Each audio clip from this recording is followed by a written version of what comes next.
Imagine being born into a world where your very existence is not your own. From the first breath you take, you are marked as property, stripped of freedom, identity, and hope. Your childhood is stolen, replaced by endless labor. Your youth is chained by fear and pain. Your dreams are silenced before they can even form. This is the untold story of millions of lives shaped by cruelty, resilience, and a haunting silence that echoes through history. In this narration, we will walk the brutal path of enslaved souls, from the moment of birth until their final breath.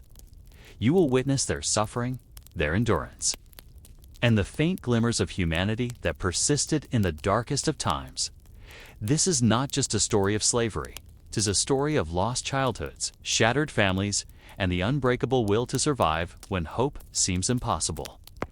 Prepare yourself to step into a world where time itself felt like an enemy, and every day was a fight against the unbearable weight of chains. There was no celebration when a black child was born into slavery. No welcoming cries, no warm blankets, no family gathered in joy.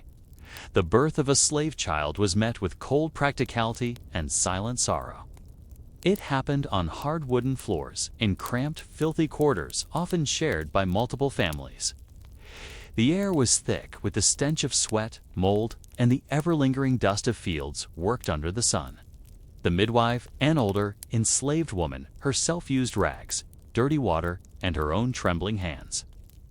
There were no doctors, no medicine, no anesthesia, only instinct, pain, and the quiet endurance passed down through generations. The moment that infant's first breath was drawn, their name was written in the slave owner's ledger, as a person, but as an asset. Not as a soul, but as inventory. The child belonged to the master before they even opened their eyes. Their mother, if still able to stand, was expected to return to the fields or the manor within days. She would strap the infant to her back with torn cloth and bend again under the weight of cotton, sugarcane, tobacco, or wheat. Her body, still bleeding and sore, was expected to keep pace with the others. If she lagged, the overseer's whip found her spine regardless of the child she carried. These newborns, helpless, innocent, were not born into families. They were born into systems. Systems that didn't recognize bonds, only ownership. And so, the child's earliest understanding of the world came not from lullabies, but from the sharp crack of leather, the groans of their elders, and the quiet weeping of mothers at night. They were born into captivity. By the time they could walk, they were expected to serve. Children barely 3 or 4 were tasked with small duties: gathering kindling, carrying water buckets, shooing flies, or watching livestock. They were taught early that idleness was dangerous. If they sat too long, they were scolded. If they wandered, they were struck. Their innocence was seen not as something to protect, but something to correct. They were trained not to ask questions, not to speak unless spoken to, not to meet the eyes of white overseers or masters. Eye contact was defiance. A raised voice was insubordination. Tears were weakness, and weakness invited cruelty. They wore rags sewn from discarded scraps, often the same shirt for years, until it fell apart on their back. Shoes, if ever owned, were second-hand and filled with holes. Lice, fleas, and infections were constant. Their bellies swelled not with food, but with malnutrition. Water was drawn from dirty wells or rivers, shared with livestock. Illness was frequent, but rarely treated. A fever could take a child in days, and no doctor would come. They were too poor to matter, too black to mourn, too enslaved to save. There was no comfort, no toys, no soft beds, or warm meals. The idea of safety was foreign. Love was fleeting, torn apart by sudden sales, punishments, or deaths. If a child cried too loud, they were beaten. If they laughed too freely, they were shushed. If they dared to act like a child, the world punished them for it. Most of them never knew their fathers. Slave men were often sold or forced into other labor camps far away. Mothers did what they could, but they too were prisoners, surviving on scraps of energy and hope. Families were not protected, only permitted by the whim of the master. At any moment, a sibling could be sold, a mother whipped in front of her children, a friend never seen again. The plantation owners saw value only in strength. As the child grew, they were watched, closely inspected for bone density, teeth, height, and muscle development. Boys were seen as future laborers. Girls, once they bloomed, were seen as future breeders, forced to bear children often by command, sometimes by rape, and always without choice. These children didn't dream of toys or adventures. They dreamt of food, of rest, of being invisible. Some whispered of freedom, a mythical place beyond the fields and fences. But most understood by the age of 7. Escape was death. Hope was dangerous. They learned to walk quietly, to nod submissively, to keep their heads low. Laughter became rare. Smiles disappeared behind cracked lips. They adapted, as all survivors do, not because they accepted their condition, but because they were forced to live inside it. By 10, the child was no longer a child. They were considered ready to work full days. At sunrise, they were expected to stand among the adults, hose in hand, sacks on their shoulders, backs already beginning to bend. They marched out into the fields with blistered feet and calloused fingers. Under the same scorching sun their ancestors had worked under for generations. There was no schooling, no play, no time to rest. Their day belonged to the master. Their body belonged to the master. Their future, if it existed, belonged to the master. They had never tasted freedom, and by now they couldn't even imagine it. By the time a slave child reached the age of 10, childhood had already ended. The soft echoes of play, laughter, and imagination, common joys of free children, were nearly absent. What remained was obedience, fear, and the burden of adult work on young shoulders. They awoke before the first rooster's crow, often to the harsh sound of a horn or bell that marked the beginning of labor for everyone on the plantation. Sleep was never deep. Rest was never sufficient. There were no alarm clocks, no snooze buttons, no gentle morning rituals. A child who didn't rise quickly enough was dragged from the sleeping quarters, sometimes by the ear, sometimes by the hair. Slowness was punished. Hesitation was seen as laziness. The fields waited for no one. Breakfast, if it came at all, was often cold, stale, and meager. A small portion of cornbread or porridge scooped from a shared pot. No forks, no napkins, just hands, metal spoons, and whatever scraps were left. There was no concept of nutrition or satisfaction, just survival. And even this pitiful ration was not guaranteed. If food supplies ran low, the children went hungry first. Clothed in garments often handed down multiple times, patched and threadbare, the child began their day.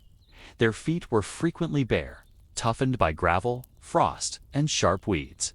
Summers brought blisters. Winters brought cracked, bleeding soles. They were dressed not for comfort, but for control. Uniforms of poverty.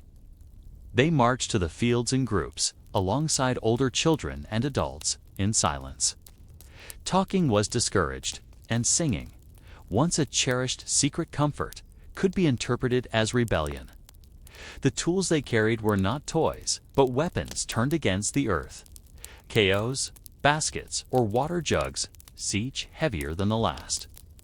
Most children hadn't developed the full strength for this work, but that didn't matter. The overseers didn't care about age, they cared about quotas. They worked from dawn until dusk under an unrelenting sun. The fields were endless rows and rows of cotton, sugarcane, tobacco, or rice, depending on the region. Each plant had to be tended with precision. Mistakes cost time. Time cost money. And mistakes brought pain. Whippings were public and frequent. The lash didn't distinguish between age or gender. A child who dropped a basket or picked too slowly could be made an example. Their screams often echoed across the plantation, but no one was allowed to look away. Witnessing punishment was part of the system, a ritual of fear designed to keep everyone in line. There were no sick days. Fevers, fatigue, infections, or injuries didn't excuse absence. If a child could move, they could work. Even coughing or limping too noticeably could be deemed putting on a show. Sympathy was scarce. Whips were not. And yet, the physical pain wasn't the worst of it. It was the erosion of spirit. These children grew up knowing they were property. They were taught that their pain meant nothing. Their opinions meant nothing. Their dreams, if ever voiced, were dangerous. In the evenings, after 12 to 16 hours of labor, the children returned to cramped cabins, wooden shacks with leaking roofs, no insulation, and dirt floors. The walls let in cold wind, and the dampness clung to the skin at night. They ate quickly, usually another portion of whatever could be scraped together. Beans, dried meat, or cornmeal mush. Some nights, there was nothing. They slept beside siblings or strangers, sometimes a dozen to a room.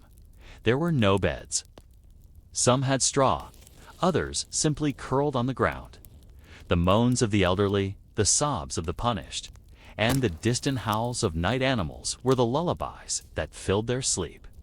And they knew with certainty they would wake to the same pain tomorrow. There was no formal schooling for slave children. Education was forbidden. Reading and writing were considered dangerous, for knowledge opened the mind and sharpened the will. It gave slaves ideas. Ideas led to rebellion, and rebellion was a master's greatest fear. If a child was caught trying to learn letters or even found with a piece of paper, they could be beaten or sold. Their teacher, if discovered, might face a harsher fate. So instead, learning happened in secret. Whispered lessons in the dark. Symbols scratched into the dirt. Songs sung with double meanings. A hidden language of resistance passed down in silence. Despite everything, the children clung to fragments of humanity. Sometimes, late at night, they would sit in corners and mimic games they had heard free children played. They would carve dolls from sticks, draw in ash, or braid each other's hair. These moments were small rebellions, proof they were still children, even in a world trying to strip them of that truth. But the system didn't allow innocence to survive for long. By 13 or 14, many were treated no differently than adults. Boys were expected to carry loads equal to grown men, to join logging crews or dig irrigation ditches. Girls, especially those who matured early, faced worse. Some were forced into domestic work inside the master's house, a life that came with new humiliations and dangers. Others were seen as future breeders, expected to produce more slave children to fuel the plantation's expansion. Those who showed resistance through refusal, defiance, or even silence were broken. Not figuratively, literally. Bones were broken. Spirits were broken. Hope was shattered. The goal was not just to use them, but to reshape them into tools. Quiet, compliant, and endlessly replaceable. And so, adolescence passed in agony. These were not formative years of joy or learning. These were the years of forced submission, of transformation from child to servant to beast of burden. Their backs bent before they ever stood tall. Their eyes dulled before they truly saw the world. They were taught one truth above all. They were born to serve, and there was no escape. By the time they reached their mid-teens, the enslaved had become something the masters called workhorses, human machines molded by pain, fear, and exhaustion. The fragile frames of childhood had hardened into bodies trained to endure brutality. There was no longer a line between youth and adulthood. The two had blended into a long, ceaseless task of survival. From before dawn until after dusk, they were driven by overseers armed with whips, sticks, and bitter commands. Their days were measured not by minutes, but by rows of cotton picked, pounds of sugarcane cut, or loads of timber hauled. Each task was timed, inspected, and punished if unfinished. Rest was a luxury for the dead, not the living. The work was relentless. The fields stretched endlessly, like a sea of green and brown. a place where the sun roasted flesh and the earth sucked moisture from parched lips. Rain brought no reprieve, only mud and misery. Cold mornings bit through ragged clothing, while summer heat blistered exposed skin. Injuries were frequent: deep cuts from sharp cane leaves, blisters from tools, and back injuries from constant bending. Disease and exhaustion claimed many young lives, but those who faltered were replaced, never spared. The physical pain was matched by the psychological torment. The enslaved were constantly watched, their every move scrutinized for signs of laziness or disobedience.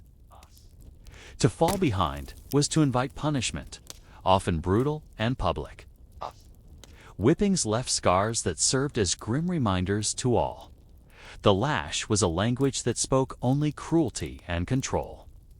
Its rhythm echoed across the plantations, a sound no soul could forget. They were stripped of identity and dignity.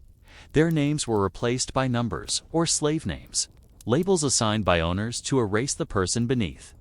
Personal belongings were forbidden. Families were torn apart, marriages unrecognized. Children were sold away without warning. Love, loyalty, and trust were luxuries that slavery denied. For the youth, the weight of hopelessness grew heavier every day. Many learned to survive not by fighting, but by hiding emotions, smiling to appease, obeying to survive, and dreaming in secret. They mastered silence, for speaking out could mean death or worse.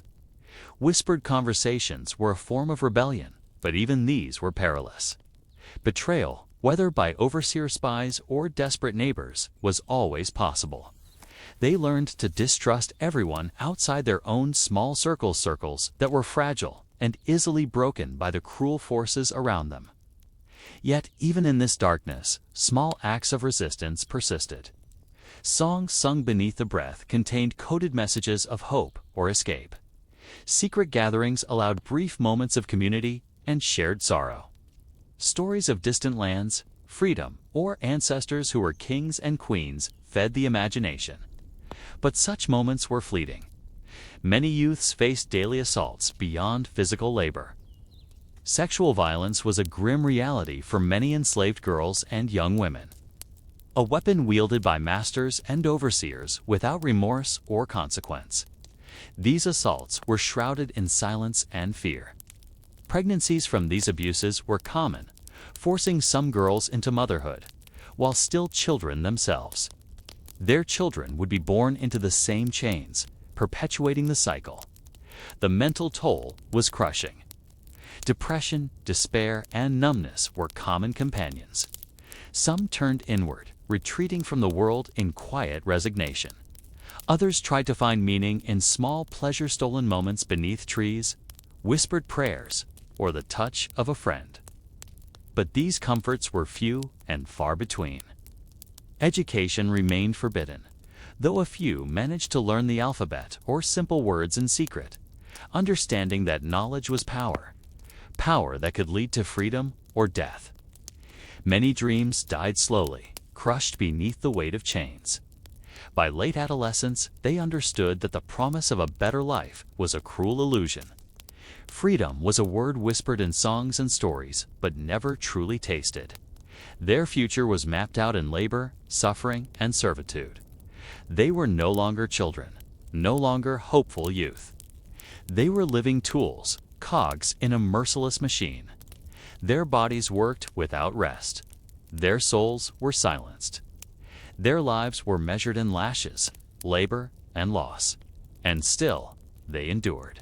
Not because they accepted their fate, but because the alternative was too terrible to face. Escape was punishable by death. Resistance meant torture. Submission was the only path to survive one more day, one more hour, one more moment. In this world, life was brutal, short, and cruel. They were living, but barely surviving. As the enslaved entered adulthood, the brutal physical chains binding their bodies were accompanied, and often eclipsed, by the invisible, suffocating chains forged in the mind and spirit. The crushing weight of relentless labor, constant surveillance, and unending cruelty began to break many from within. Yet amidst the shadows of despair, small flickers of hope and resistance burned, refusing to be extinguished. The years of ceaseless work had conditioned bodies to endure, but the mind was a different battlefield, enduring unimaginable suffering daily, witnessing beatings. Hearing the cries of children torn from mothers, seeing families ripped apart, carved deep scars into their souls. Anxiety settled like a cold fog, depression became a constant companion, and despair whispered its cruel promises. The enslaved faced the impossible, to live as humans but be treated as property, as tools to be used and discarded. This duality created mental fractures, a deep, painful cognitive dissonance. How could they reconcile the knowledge of their own humanity with the daily treatment that denied it? How could a person hold on to hope when hope itself was punished as rebellion? Many succumbed to numbness, shutting down emotions and dreams to survive. This emotional dissociation was both a defense mechanism and a tragedy. It kept minds intact for the tasks ahead, but stripped life of joy and meaning. These shells of human beings were alive in body, but often gone in spirit. Perhaps the cruelest mental torment was the systematic destruction of family and community ties. Marriage was not recognized. Children could be sold away from parents at any moment, and siblings torn apart. The constant fear of loss created a psychological torment as agonizing as the physical punishments. Mothers wept silently as infants were sold away. Fathers' hearts broke, watching helplessly. Every bond formed was fragile and could be shattered overnight by a cruel auctioneer's call. This loss instilled a permanent anxiety, a gnawing emptiness that accompanied every moment. Yet, despite these risks, the enslaved held fiercely to family when they could. They nurtured one another, shared stories of kinship and roots, and created surrogate families among trusted friends. These relationships became lifelines, rare islands of humanity in a sea of brutality. Religion was both an opiate and a weapon. Many enslaved found solace in Christianity, interpreting its stories as metaphors of hope and deliverance. Secret gatherings, often at night, away from watchful eyes, became acts of rebellion. These hush harbors provided spaces where they could sing spirituals, pray freely, and nurture collective resilience. Songs were not just prayers, they were codes. Messages about escape routes, hidden plans, or warnings were woven into melodies and lyrics.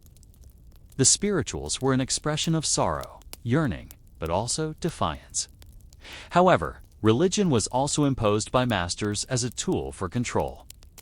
The Christianity preached to slaves was often distorted to emphasize obedience and submission. Slaveholders preached servants obey your masters, while ignoring messages of liberation and justice. This manipulation added layers of psychological complexity and confusion. Despite the all-encompassing oppression, resistance thrived quietly in hidden forms. Oral traditions preserved memories of African cultures, languages, and histories, precious reminders of identity in a world bent on erasing them. Slaves developed secret languages, like Gola in the Low Country, to communicate freely without overseers' understanding. They told stories rich with allegory, teaching lessons of resilience and cunning. Folk tales of clever animals outwitting powerful foes served as coded lessons in survival and defiance. These subtle acts of resistance kept the flame of hope alive, even when overt rebellion was too dangerous. Despite these flickers of hope, many reached mental breaking points.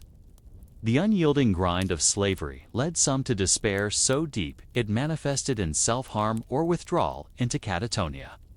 Suicide was a tragic reality for those who saw no escape or future. Yet, even when the mind was pushed to its limits, acts of defiance persisted. Some ran, risking death to chase freedom. Escape attempts were acts of supreme courage, desperation, and hope. Captured fugitives faced torturous punishments, but their bravery inspired others. Occasionally, organized rebellions erupted, though rare and fiercely suppressed. These uprisings were thunderous assertions that the enslaved were not broken spirits, but living, fighting beings. Their courage echoed through generations. The silent battles, mental survival as resistance. For most, resistance was quieter but no less significant. Maintaining a sense of self, protecting children's spirits, secretly educating one another, and nurturing hope were acts of rebellion. The enslaved developed resilience by creating small moments of joy. A shared meal, a whispered story, a stolen laugh, defying the system's goal of crushing their humanity. In the darkest shadows of slavery, they found ways to hold on to their souls. These mental and emotional battles were as vital as physical survival. As enslaved individuals transitioned fully into adulthood, their lives were a grueling continuation of suffering with few moments of relief or joy. The dreams they once held as children, of freedom, family, and a future beyond servitude, were often buried beneath years of forced labor, systemic dehumanization, and unrelenting brutality. This stage of life was marked by physical toil, psychological torment, and the crushing reality that their bodies were owned, their spirits chained, and their futures stolen. The sunrise brought no promise of rest or renewal. Instead, it signaled another day of relentless labor. The fields, workshops, and homes of the enslavers became vast prisons, where adult slaves were expected to perform back-breaking work from dawn until dusk and sometimes beyond. Whether picking cotton under a scorching sun, chopping wood in dense forests, tending livestock, or working in the master's household, the pace never slackened.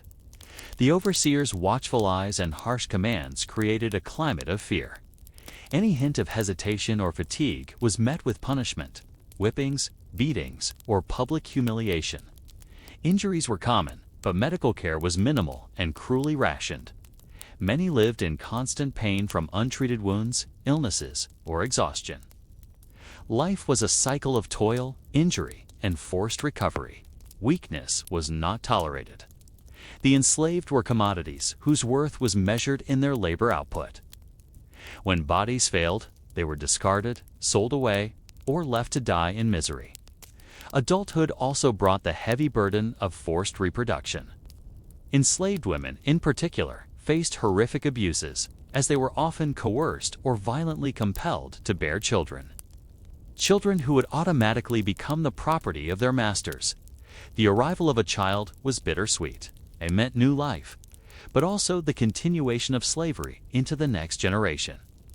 Pregnancies were dangerous. Without proper medical care, complications were common, and many women died during childbirth. Those who survived returned quickly to their brutal workloads, so their bodies never allowed the rest or healing they desperately needed. Men, too, bore the emotional weight of protecting their families from separation, though often powerless to prevent the sale of their spouses or children. Family units were fragile and frequently broken apart by auctions and sales, a deliberate strategy used to prevent strong community bonds and reduce the chance of organized resistance. Adulthood in slavery was marked by the relentless stripping away of personal identity. Names were often replaced or ignored, and the enslaved were reduced to numbers, labor units, or nicknames imposed by their owners. The right to even self-identify was stolen. This erasure extended beyond names. Clothing was sparse and inadequate. Housing was cramped, filthy, and lacking basic comforts. Nutrition was meager, often just enough to sustain labor, never to nourish or promote health. Hygiene was neglected, breeding illness and despair. Language and cultural heritage were suppressed. Many enslaved adults spoke African languages among themselves, but were punished for it. Forced assimilation, combined with the trauma of displacement, created a fractured identity, a painful tension between memory and enforced ignorance. The psychological burden of adulthood slavery was immense. Many lived in constant fear of punishment, family separation, or death. Trauma was pervasive and often compounded by grief over lost loved ones. Yet, amidst this horror, resilience manifested in small but profound ways. Adults nurtured children with love and care whenever possible, passing down stories, songs, and traditions to keep culture alive. Secret meetings and religious worship provided brief moments of community and spiritual strength. Some developed subtle methods of resistance, sabotaging tools, feigning illness, or slowing work to reclaim small pockets of agency. Others secretly educated their children or themselves, understanding that knowledge could be a key to liberation. Violence was an omnipresent reality. Punishments were not only physical, but also psychological public executions, mutilations, and humiliations designed to terrorize and control. Some were sold to harsher masters or sent far from their families as punishment. Death was common and often sudden. Overwork, malnutrition, disease, and brutality combined to shorten lifespans drastically. The elderly were sometimes abandoned or killed when deemed unproductive, as the enslavers valued only those who could generate profit. Despite the crushing conditions of adulthood and slavery, many never fully surrendered hope. Dreams of freedom, whether through escape, purchase, or emancipation, fueled endurance.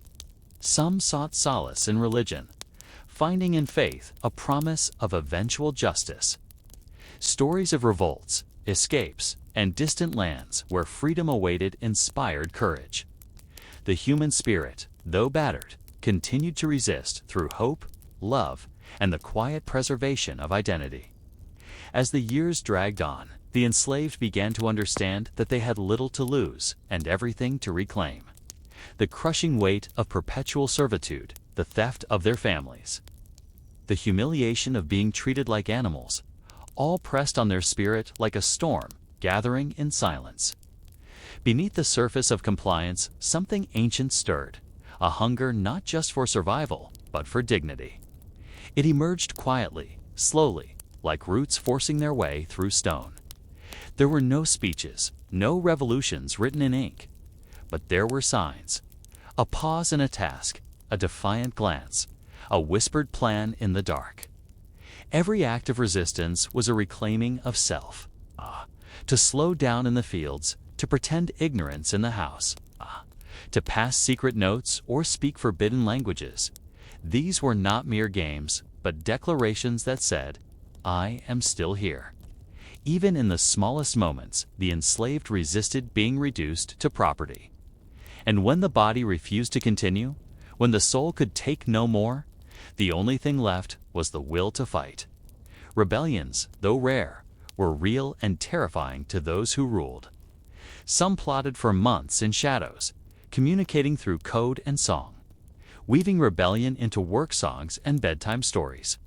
Sometimes it was a group slipping off into the woods at night, risking dogs, bullets, and starvation for a slim chance at freedom. Sometimes it was poison in a master's cup, or a hand raised with a tool that struck not for labor, but for liberation. The consequences were often immediate and horrific. When uprisings were discovered or escapes failed, punishment was swift and public. Bodies were beaten until bones cracked. Flesh was torn open in front of others to send a message. Runaways were chained, branded, or mutilated. In some cases, entire families were punished for one person's defiance, scattering those who had clung to each other as the last threads of humanity. The brutality was designed to extinguish hope, to break the soul as much as the body. But even the harshest retribution could not erase what had been planted. Each rebellion, each escape, each whispered tale of those who made it beyond the horizon ignited something in those left behind. Rumors of abolitionists, of cities where a man could walk free, of distant countries where no chains waited. These stories became a kind of oxygen, fueling endurance in those trapped in lives that others would not survive a single day of.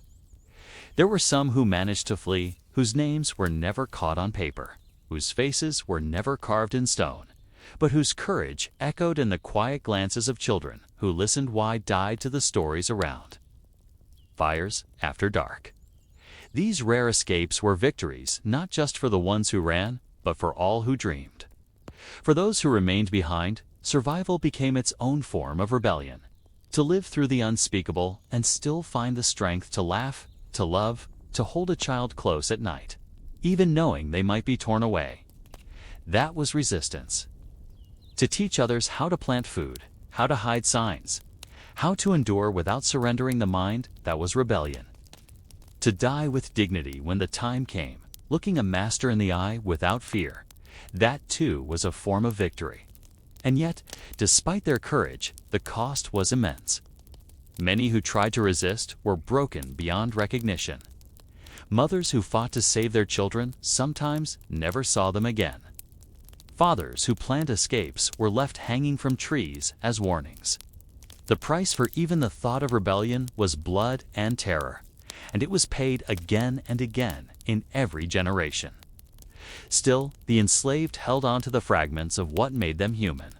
They sang their pain into songs that became timeless. They carved their memories into their children's minds so the truth could not be buried. They gathered in secret and prayed not just for deliverance, but for strength to hold on one more day and then another. The masters believed they owned everything: the bodies, the time, the families, but there was always something they could not own. There was always a flicker left, somewhere deep inside the soul, where no whip could reach. The more they tried to crush it, the more resilient it became. With every act of cruelty, the enslaved learned how to survive with less, how to love under surveillance, how to dream in captivity. That inner fire passed from one to another like a torch kept low, hidden from view but never extinguished. It was not loud, it was not fast, but it endured. And in that endurance, there was a strength greater than anything the oppressors could understand. Because even in chains, they had not been fully conquered. Time wore down the enslaved, not just in body, but in spirit. Year after year, grinding away what youth had once dared to believe possible. Those who reached old age had done so not because life was merciful, but because they had endured the impossible for longer than others. Their backs bent, not only from labor, but from the weight of memories too painful to speak aloud. Their hands, gnarled and scarred, bore witness to decades of toil. Their eyes, once bright with resistance or fear, now carried the dull sheen of quiet resignation. They were the ones left behind after children had been sold, spouses lost, and rebellions crushed. They were no longer of interest to the masters, no longer profitable or useful. And so, they faded, often slowly, often alone. Old age was not a time of rest or reflection, but a time of neglect. The enslaved who grew too weak to work were often pushed aside, left to tend small tasks if they could, or else discarded.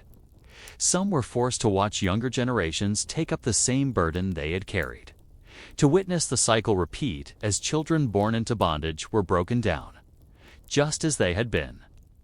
They became quiet observers of pain, too familiar with it to cry anymore. Their stories remained mostly unspoken, not because they had nothing to say, but because there was no one who would listen.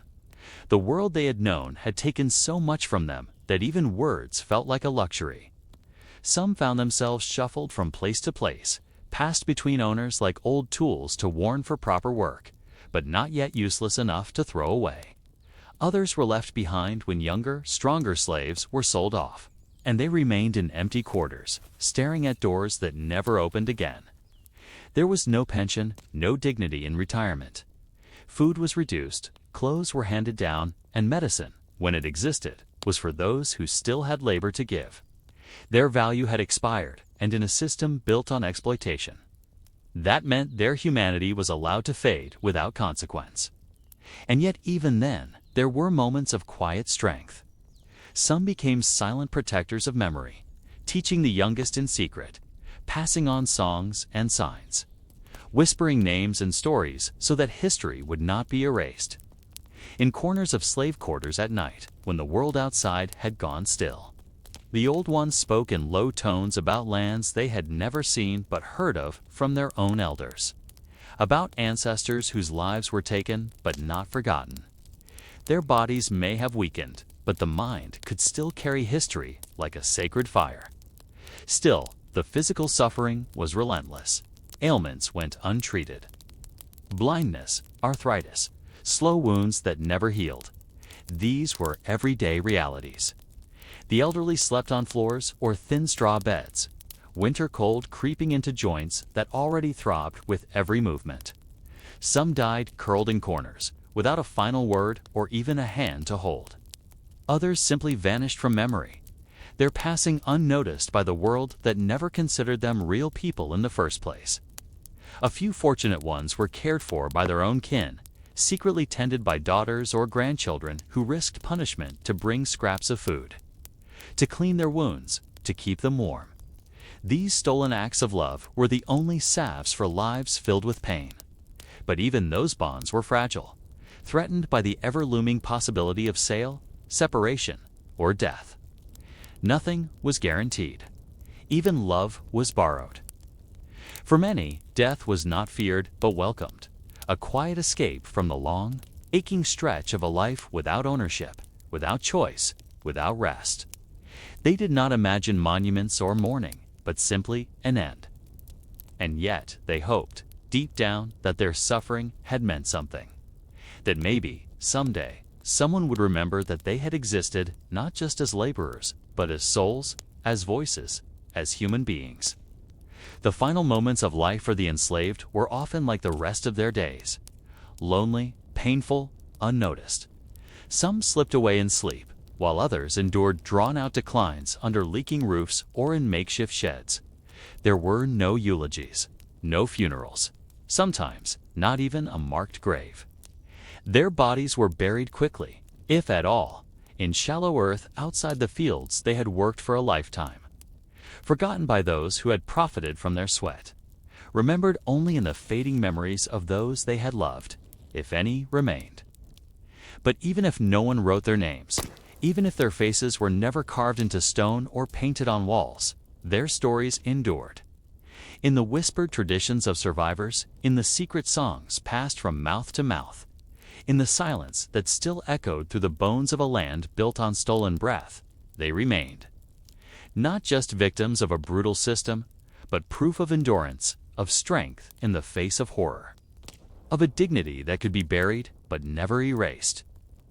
Their lives were not just tragedies, they were warnings, lessons, testaments, and for those willing to listen, they spoke still. The silence that followed the death of an enslaved person was not filled with mourning hymns or sacred rites, but with a cold continuation of daily life. The world did not pause. The work did not slow. A soul extinguished was simply replaced, and the system rolled on like a machine without a conscience. The absence was felt only by a few, if the deceased had kin left, and even they learned to grieve in silence, because tears were often punished as distractions. There was no room for sorrow in the rhythm of oppression, only room to endure the next day. The dead were sometimes wrapped in scraps of old cloth and laid in unmarked graves in the woods beyond the fields, or behind the slave quarters where weeds grew thick and names were forgotten. No markers, no dates, just mounds of earth, each one holding a life that had been lived in chains. If a few words were whispered as the body was covered, it was done quietly, in fear, sometimes using the old languages brought from Africa, words remembered only in fragments. These final acts of dignity were often invisible, done beneath the moon or between shifts, unnoticed by those who saw enslaved people only as bodies of labor. But for those still living, death offered a strange mirror. Each passing reminded them of what was coming. They watched their elders waste away, watched friends collapse in fields, saw children die before they ever had the strength to rebel. And in every death, they saw the life they were still trapped in. There was no doubt that the system would not end before they did. Hope for many was something they dared not touch too often. It burned if held too long. Even so, hope had a strange way of surviving.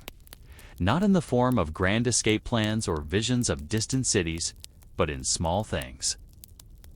A lullaby passed from mother to child, a carved symbol hidden beneath a bed, a memory of laughter before sleep.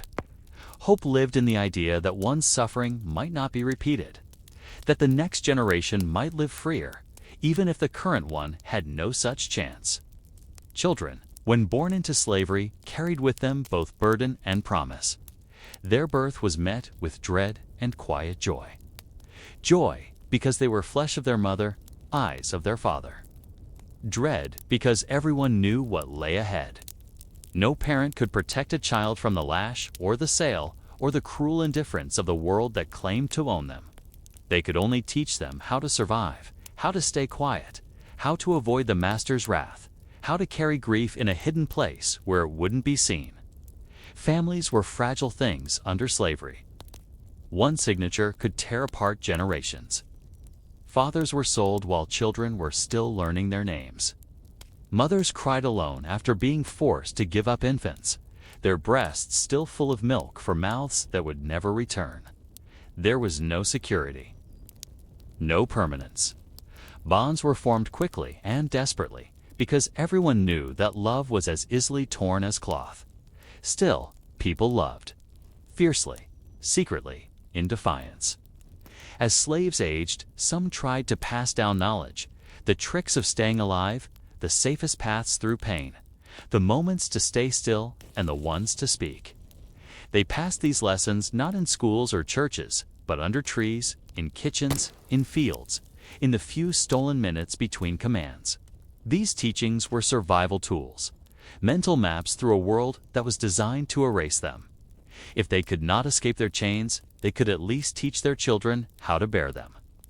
Many accepted that they would die as they had lived, in silence, under command, unnamed and unknown. But some carried a final resistance in their hearts, even if their bodies could no longer move.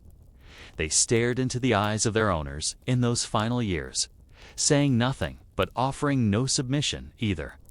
They did not beg. They did not bow. In their stillness, there was something that could not be owned. And that terrified the ones who had bought them. It was in these final years that the deepest truths of slavery were exposed. The human spirit, though buried under centuries of cruelty, remained. It cracked, it bled, it sometimes collapsed, but it never fully died. And in that truth was the most unbearable truth of all for those who believed they were masters. That no matter how many chains they forged, no matter how many backs they broke, they had never truly possessed the people they had tried to erase. They had only delayed them. The enslaved did not write history books. They were not given parchment or ink. But they carved their truth into wood, into song, into memory. They whispered it to one another when no one else could hear. And they waited, not always for freedom in this life, but for someone, someday, to look back and understand. Not just the pain, but the strength. Not just the loss, but the endurance. Not just the silence, but the voice buried inside it. And now, centuries later, the ground still holds their footsteps. The fields still remember their cries. The bones beneath unmarked graves still hum with the stories of those who were never allowed to tell them. And in every breath of remembrance, in every voice that dares to speak their names or honor their pain, they rise again, not as slaves, but as the people they had always been. The days after death were perhaps the cruelest for those left behind. Life returned immediately to labor. 2 commands barked from horseback to the sound of iron scraping the earth. There were no breaks for grief, no moments allowed to gather and weep. Only the relentless rhythm of a world that never stopped to mourn its victims.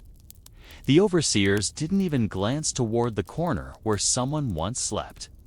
Their body might be gone, but the space they left behind was expected to be filled by another set of hands. Another back strong enough to carry a load. Another breath to be spent not in freedom, but in obedience. And so it continued. Each life swallowed and forgotten, like stones dropped into a vast sea of silence. Even those who bore children were not given reverence for the life they carried. Birth was not sacred. It was transaction. New life meant new labor.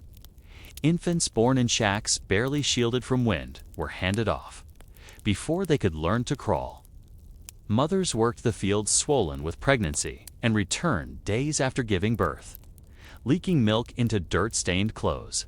Some were forced to leave their infants in the care of the very old or the very young, while they picked cotton under the scorching sun. If the child cried, no one heard it over the cracking of whips and the rustle of harvest. And if that child survived infancy, they were marked before they could walk. They learned early to keep their eyes low, to never speak out of turn. Play was rare, always overshadowed by fear. Even games among children were colored by lessons in caution. How to hide quickly, how to act invisible, how to stay close to someone who could lie for you if the master's wrath fell. Their laughter, when it existed, was careful. Small bursts of stolen joy surrounded by danger. Every day was training in survival, in understanding the invisible rules of a world built to crush them. As they grew, the system claimed them more fully. Small hands were useful in sorting crops, in threading looms, in gathering eggs, in cleaning corners adults could not reach. They were not considered too young to labor, only too small to be efficient. And when they failed, they were beaten. Not always out of punishment, but as training. To cry too loudly was to earn another strike. To fall behind was to be called lazy. Their spirits were reshaped through pain. Their identities molded not through choice, but through discipline, designed to erase who they might have been. They watched their elders move like ghosts across plantations, bent, slow, quiet. They learned that silence was a shield, that speaking their truth would invite punishment, that emotions were a luxury the world did not afford them.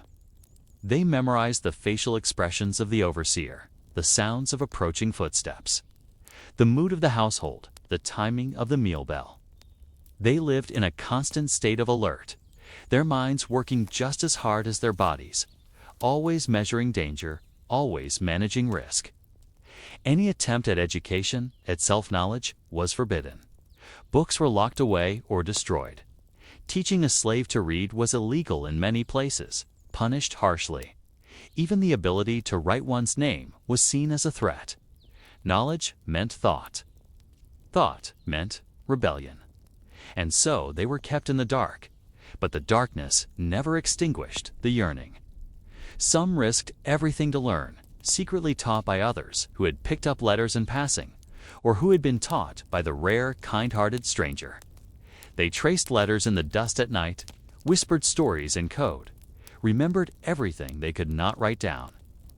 Their bodies aged fast. By their 30s, many looked 20 years older. By 40, they were often considered old. Their joints cracked, their teeth broke, their eyesight dimmed. There were no doctors, only folk remedies passed between hands, desperate to ease pain that never truly left. Ailments that would be easily treated in other worlds festered into lifelong afflictions here. Tuberculosis, pneumonia, infected wounds. These were not exceptions, but normal parts of existence. Yet even the sick were forced to rise at dawn, to pretend strength, to limp into the fields. Relationships were fragile, but sacred. Partnerships formed in defiance of the system that refused to recognize them. Vows were spoken in whispers under trees, witnessed by stars rather than clergy. There were no certificates, no protections, just devotion that clung to hope with trembling hands. Families built homes from splinters and love, knowing that at any moment they could be torn apart by a sale or a master's whim. Still, they loved, not because it was safe, but because it was necessary. Love was the only freedom they could still claim. There were uprisings sometimes. Whispers of rebellion traveled from one plantation to another. Some tried to run, following stars, listening for dogs, hiding in creeks and hollows, driven by desperation more than strategy. Most were caught, beaten, maimed, returned as examples. Others simply vanished, never heard from again, their fates unknown but imagined in the fearful dreams of those left behind. Every rebellion reminded the enslaved of what they were denied, not just freedom, but the right to even desire it. Religion played a complex role. Enslavers often twisted scripture to justify cruelty, preaching submission and obedience. But the enslaved found different verses, different meanings. In hushed meetings deep in the woods, They sang spirituals not just to praise, but to mourn, to resist, to remember. These songs carried maps of escape, secrets of faith, echoes of lands they had never seen but hoped existed. They believed in a justice greater than the plantation, a freedom beyond the grave, a reckoning none could escape. Their faith, like their love, was forged in defiance. The nights were long. After laboring from sunrise to sundown, they returned to shacks of wood and dirt, bodies aching, stomachs half full, dreams fragmented. And yet, in those hours after darkness fell, they were most human. They told stories, rocked babies, massaged sore backs, braided hair, shared silence. These stolen hours were sacred, not restful, but real. It was when they remembered who they were, not what they were forced to be. But even those nights were haunted. The knowledge that tomorrow brought more of the same never left them. Still, they endured, not because they believed freedom would come in their lifetime, but because living, even in chains, was an act of resistance. Every breath was a refusal. Every heartbeat a protest. The final days came not with comfort, but with the quiet exhaustion of a life that had been taken piece by piece. For the enslaved who reached old age, those who had not been worked to death, whipped to death, sold to death, or broken by heartbreak, the end came not with reverence, but with a sense of slow erasure. No hospice, no gentle farewell, no circle of comfort. They simply slipped further into stillness, their bodies giving up as their names began to vanish from the lips of those around them. Death, for many, was not a tragedy, it was rest. No grand farewells marked their passing, no stone bore their name. Often there was no coffin, only a shallow grave behind the quarters. A patch of unclaimed land where weeds grew fast and memories faded faster. Sometimes they were wrapped in old blankets or burlap sacks. Sometimes not even that. And once the earth was shoveled over them, life around moved on, as if they had never lived. The fields still called for labor. The overseer still barked orders. The master's ledger still counted crops. The dead were not mourned, they were replaced. But the absence lingered. In the space by the fire where someone used to sit, in the silence of a lullaby no longer sung, in the gap left in a work line or at the edge of a table, children sensed the missing even if they could not name it. Elders understood, but did not speak. The rhythm of life continued, but each death left a scar, an invisible wound carried forward in memory, in bone, in blood. And yet, despite the suffering, despite the deliberate efforts to crush their souls and erase their legacies, something endured. The human spirit, wounded, exhausted, starved, refused to vanish entirely. Even in the darkest corners of bondage, there were embers of self that never went out. Those embers became stories, songs, glances of solidarity, dreams that were never spoken aloud. The enslaved carved memory into rhythm and song. Spirituals sung at dusk with eyes half closed became maps of feeling. Messages were hidden in melodies, hope buried in harmony. They sang not only to survive, but to remain human, to remind themselves that beneath the pain, they were still people, not chattel, not beasts, not tools. People, breathing, thinking, remembering. In whispered tongues, they shared names of ancestors, places they'd never seen, desires they dared not admit aloud. They passed down warnings, lessons, tiny seeds of resistance. Each generation was born under the weight of the last, but within them lived the memory of what had been stolen, and the dream, however faint, of reclaiming it. Even when a life ended without a trace, it was not meaningless. The footprints worn into the dirt paths, the worn handles of tools. The calluses passed from hand to hand, these became monuments far more lasting than stone. The fields they plowed, the houses they built, the songs they sang into the night, they became the foundation of entire economies, entire nations. Their labor built empires. Their suffering filled ledgers. Their silence made others rich. But it was not consent. It was endurance.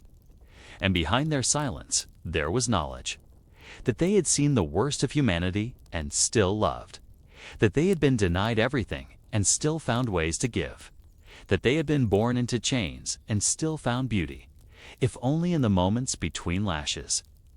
The enslaved died with dreams that the world tried to bury. Dreams of children free to speak their minds. Of homes that could never be sold. Of days where their worth would not be weighed by muscle or obedience. They dreamed of laughter that didn't require watching the door. Of prayer that didn't need to hide in code. Of names that couldn't be changed by someone with a pen and a deed. Though they never saw it, their suffering became the soil from which future freedom would grow.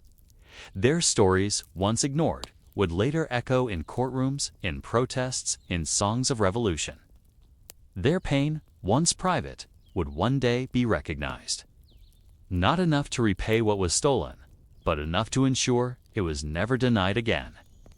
But they didn't live for the world to remember. They lived because they refused to surrender. And in that refusal, silent, beaten, starved, exhausted, they left behind something unbreakable. Proof that no matter how brutal the world becomes, dignity cannot be entirely destroyed. That even in the face of absolute dehumanization, humanity finds a way to breathe. The enslaved did not die as slaves in spirit. They died as people whom the world tried and failed to erase. People whose bones returned to the earth not in defeat, but in quiet defiance. And in the soil where they rested, the seeds of justice were planted. The world above may have forgotten their names, but beneath the surface, their voices remain. In the wind, in the trees, in the trembling of a child who learns what freedom truly costs. In the silence between songs where truth still waits to be heard. And they wait still, not for pity, not for apology, but for remembrance. Their lives were stolen, their names erased. But their story, once whispered, now roars. And we are here because they endured. This is not just a story of pain. It's the memory of millions who were never allowed to speak for themselves. Their lives were lived in chains, but their spirits outlived their suffering. To remember them is not enough. We must listen. We must feel. We must never allow their silence to become our silence. If this story moved you, share it. Keep their memory alive and carry forward the lesson that no human being should ever live or die in bondage. They were not just slaves, they were human beings, and they deserve to be remembered.